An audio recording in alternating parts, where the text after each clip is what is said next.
Hello, everyone, and welcome back to Navis Nobilite. I am Captain Zelnick, and today we're going to be doing a fleet list construction of the Plaguefleet of Nurgle. Now, I'm going to be going through and pretty much finishing up all of the principal fleets of the Chaos factions today.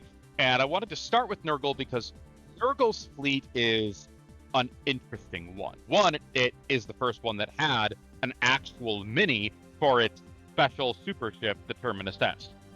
Now, something you need to realize, just like the Pleasure Fleet and the Berserker Fleet, the Plague Fleet is effectively just a chaos list with everything in it, giving you the option of picking basically anything you want, restricting in some ways the marks you can take. Namely, you can only take the Mark of Nurgle. Now, this is important. The Mark of Nurgle is the most expensive mark, but it is also the most bluntly and obviously useful. You don't really have to worry about what it does, situational awareness, positioning, getting into boarding.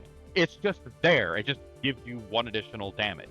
Now, this has great tactical ramifications because it turns, in effect, your Grand Cruisers into battleships and your cruisers into Grand Cruisers when it comes to being crippled. It's very important. That one extra hit can make or break a game. So don't be too upset about the fact that Mark of Nurgle is so expensive. It is, but you don't have to take it. Remember that. Now, we also have to look at the forces of chaos and the special abilities that this fleet can give a ship. Now, the Hives of Nurgle. Any ship with the Mark of Nurgle may also take Hives for 10 more points. These murky haze distorted silhouette within 15 centimeters do not benefit from a left column ship. Useful but situational. The Ark of Pestilence. Up to 3 capital ships with the Mark of Nurgle, including the flagship, may also become Arks of Pestilence. Ships boarded by them are also infected by plague, in addition to all damage inflicted normally, affecting the same way as if the ship suffered a single fire critical repaired normally, which is a little bit creepy. It basically means they're dumping their people out of the ship. Ships hulk on this manner do not remain on fire and roll normally on the catastrophic damage table. So these powers are cheap, which is it is a very nice alternative to the Mark of Nurgle itself because it is so cripplingly expensive. But beyond that, we have to go over the Terminus S because it's really the only other thing that separates this fleet from other ships. So what does the Terminus S do? Look at this block of rules.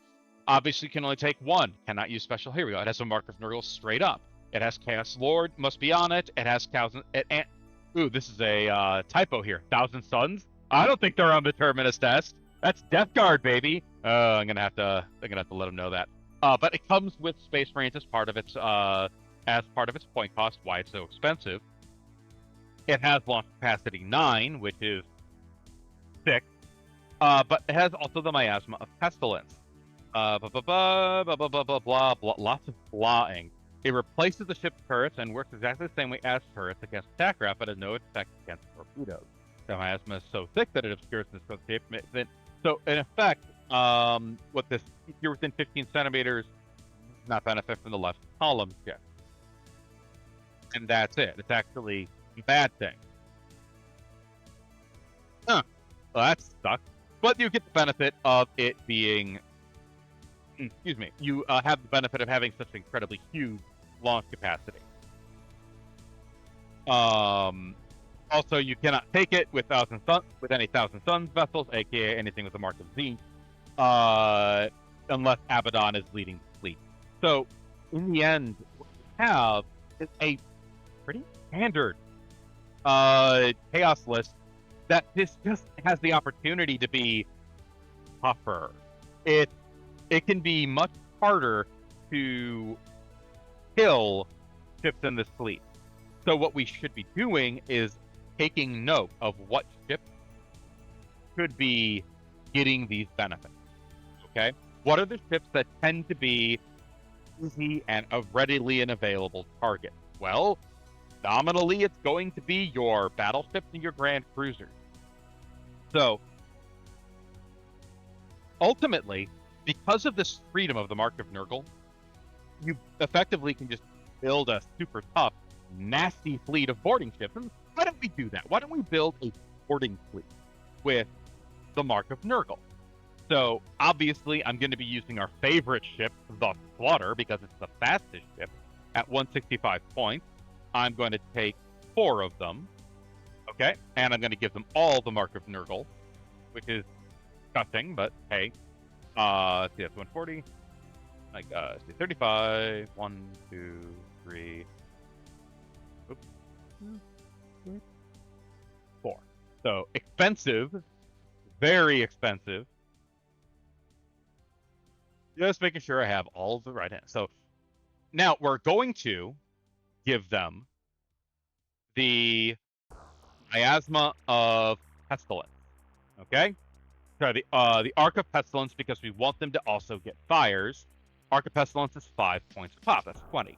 And now we're going to do the really expensive thing, which is give it Space Marine crews, because that's what we want. We want these super fast, hyper lethal ships to move in, be hard to kill, and do a lot of damage in the boarding action. Space Marines are expensive. I believe they are 35 points per ship. Let me just double check that really fast. Ooh, Zealous Commander. Nobody wants to take Abaddon. I may have to make a fleet with Abaddon in it, and that's going to be such an absolute pain in the brain. Space Marine crews.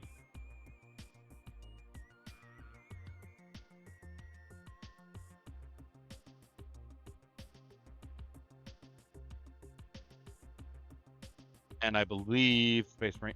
Where in the world is it listed as? You would imagine that it'd be in here. I'm still pretty sure it's a 35-point upgrade. Yeah, any Space Marine Cruise is 35 points. So that's the same cost as the Mark of Nurgle. So plus 140. Very expensive. That's 960 just for 4 ships. Now, we need carriers desperately. So we're going to take the cheapest carrier option that we can find. We'll take a couple of devastations. This will be good for intercepting incoming enemy fighters.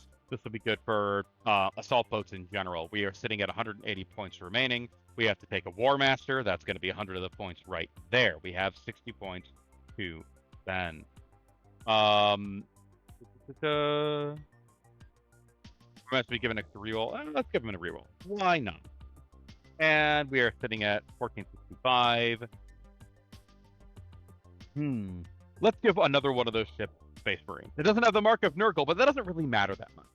So what do we have? Total fleet. 2 devastations. 4, 6, just jam-packed with Mark of Nurgle, Miasma, Arc of Pestilence, Death Guard waiting to get in as fast as they can to board somebody. But overall, I hope you're realizing that because of the nature of the Mark of Nurgle and its relative lack of anything really flashy about it, which is very Nurgle, it's just a Space Marine list with a lot more options for upgrades. And those upgrades can be either very, very expensive or very, very cheap. So, I hope this has been helpful to all of you. Thank you all so much for watching, and I'll see you all again in the next video.